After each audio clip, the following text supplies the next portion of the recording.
ആധുനിക ബാത്റൂമുകളിലും ബാത്ത് ടബുകളിലുമൊക്കെ കുളിക്കുന്നവർക്കും അമീബിക് മസ്തിഷ്ക ജ്വരം ഏത് നിമിഷവും വരുമെന്നുള്ള ഞെട്ടിക്കുന്ന വിവരമാണ് ഇപ്പോൾ പുറത്തുവരുന്നത്.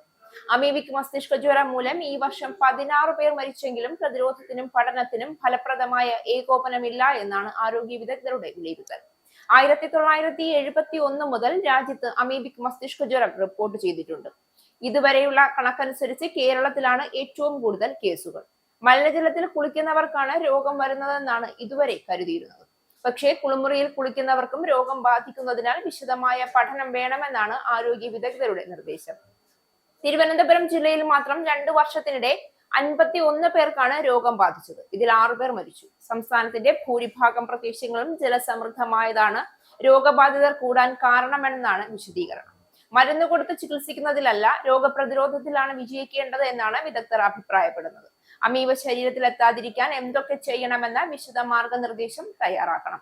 ജലവിഭവ വകുപ്പിന്റെ കണക്കനുസരിച്ച് സംസ്ഥാനത്ത് 1,00,000 കുളങ്ങളുണ്ട്.